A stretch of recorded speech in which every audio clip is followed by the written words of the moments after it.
అంటే big Boss ఎలా అనిపిస్తుంది? First demon Pavan Ritu nominate చేశాడు కదా, ఎలా ఉంది? బాగా అనిపించింది. బిగ్ బాస్ చూస్తూనే ఉండలే కానీ రాత్రి బిగ్ బాస్ లో రీజన్స్ చెప్పి నామినేషన్ చేపించుకుంది. పిచ్చి పిచ్చిగా పిచ్చి అర్థం కాలేదు, అసలు కన్ఫ్యూజ్గా అనమాట. ఒకళ్ళనొకళ్ళు నామినేషన్ చేసుకునే తీరులో ఒక్కొక్కరు పెట్టుకునే పాయింట్లు బాగోలేదు, కరెక్ట్ లేవు. అట్లా నామినేషన్ చేసుకోరు ఒకళ్ళకొకరు. చివరి ఆటికి మన సుమన్ శెట్టి గారు కూడా ఫైర్ అయ్యింది.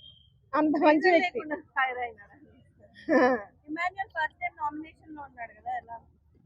అవును, మన బర్నీ గారు అదే రీజన్ చెప్పి నామినేషన్ చేసింది. ఏంటంటే చెప్పిందిలే కానీ ఆ పాయింట్లు కరెక్ట్ కాదు.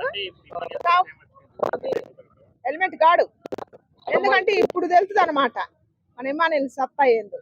ఎలిమెంట్ చేస్తే అవుట్ అసలు ఎంటర్టైన్మెంటే ఉంది. ఇంకేముండదు అంటే ఇంకా అయిపోయిందని, అవసరం తీరిపోయిందని బయటికి పంపిస్తారా? అది న్యాయం కాదు, అది కరెక్ట్ కాదు. అందుకే మనకు న్యాయాల గురించి తెలియదు కాబట్టి మన సమాజం ఎట్ట పాడైపోయింది. గెలవాల్సింది ఉండాల్సింది ఆయన. ఈ సీజన్ కప్పు కొట్టాలి, న్యాయం ఎంటర్టైన్మెంట్ పరంగా.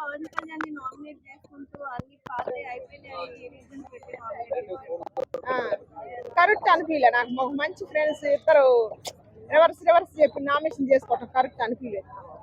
మరి రీతు సోదరుని పెట్టి నామినేషన్ చేసినప్పుడు అయితే వాళ్ళిద్దరు అనుకుంటే ఏడుతుంటే నాకు ఏడుపు వచ్చిందమ్మా. అది ఒకటి మాత్రం హైలైట్ అనిపించింది నాకు.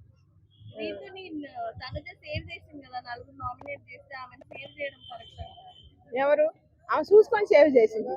ఆమె ఇయటం కూడా చూసి ఇచ్చింది. చూసిన రెండు పేర్లు ఉన్న వాళ్ళకి ఇస్తుంది, ఒక్కొక్కరికి ఒకటే ఇస్తుంది నెంబర్స్. యాలీ ఇచ్చిందంటే అది పక్కన పెట్టలే కానీ యాలీ ఇస్తే అసలు ఫస్ట్ నాన్నకి ఇవ్వాల, సపోర్ట్ చేసిన ఇమానుయేల్కి ఇవ్వాల. మరి ఇంకా ఆమెని చివరి దాకా సపోర్ట్ చేసుకుంటూ వస్తున్న ఆర్మీ కళ్యాణ్కి ఇవ్వాలి. అది పక్కన పెడితే ఆమె సేవ్ చేసింది అనమాట. ఇంకంతే, చేయలేదని చెప్పి మరి సేవ్ చేసింది. కానీ దీనివల్ల చాలా బాగా అనిపించింది నిజంగా. నా ప్రోమో నిజంగా భార్యాభర్తలు ఎట్టుండాలన్నా సుమన్ శెట్టి గారిని చూసి నేర్చుకోమని చెప్తాను ఈ సమాజానికి.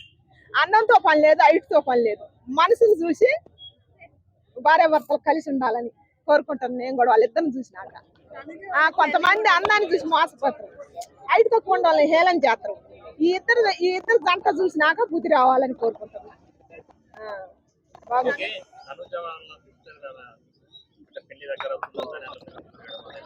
అది జన్ను బాగా అనిపించింది.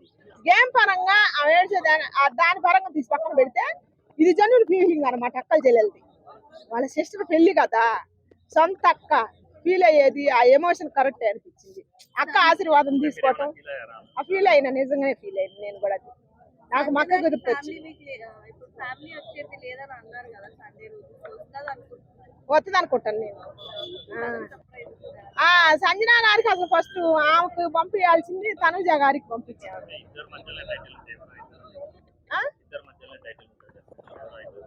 ఇద్దరు మధ్యలో అంటే ఎవరెవరి మధ్యలో? నేను ఫైనల్లో ఐదుట్లోనా? న్యాయం అయితే కరెక్ట్ అయితే ఇమానుయేల్ ఉండాలి, ఇమానుయేల్ తర్వాత ఆర్మీ కళ్యాణ్ ఉండాలి. అయ్యా నేను గేమ్ పరంగా చెబుతున్నాయ్యా. తనుజ అంటే అభిమానం ఉండాలి, దానికోసం కష్టపడి ఆడిపోలి రీతు సోదరు గేమ్ ఆడటానికైనా మాటలు పడటానికైనా మన ఎంటర్టైన్మెంట్ చేయడానికైనా ఇస్తే ఆమెకి ఇవ్వాల. ఓ మాట న్యాయం చెప్పాలంటే నాకైతే అభిమానం ఉండా కూడా నేను న్యాయమే చెబుతా.